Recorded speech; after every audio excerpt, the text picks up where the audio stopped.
White privilege. Hey, this is Oscar Carr, New York City. White privilege. So what the heck is that? Well, there's some folks that feel that they've had privilege in this society because they're white.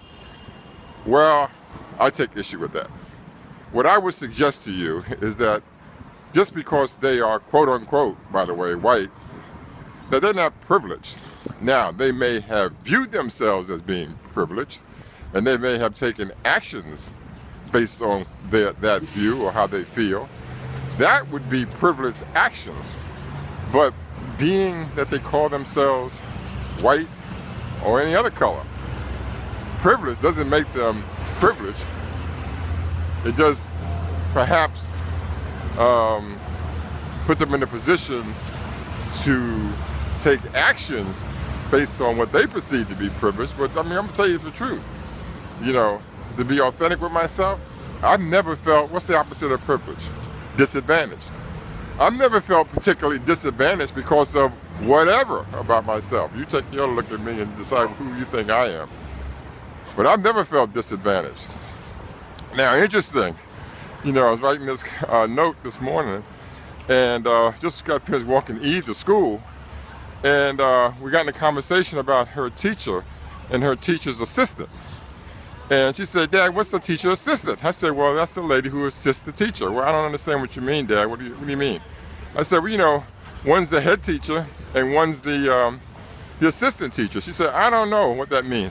And then I kind of caught myself, because there I am putting the head teacher, if you will, in quote unquote possibly what one might consider the privileged position, being the head teacher, and the assistant teacher being the disadvantaged person or the subordinate person. No, that's a perfect analogy. No, they're just both teachers. And you know, the point is that it depends on one's perception and one's view of the other person and themselves. That's the message. So one is not intrinsically privileged because of anything, their color, whatever. Oh, one other example I give you.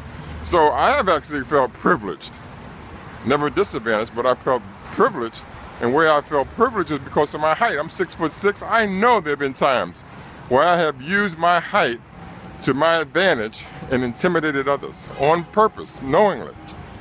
So that is an example of being privileged. That doesn't make me privileged because I'm 6'6". No, it just makes that. It just shows that I've taken action based on what I perceive was a privileged position on you know, in a given particular time. So I think this makes sense. If not, let me hear your comments down below and I will respond to them. Oscar Carter in New York City.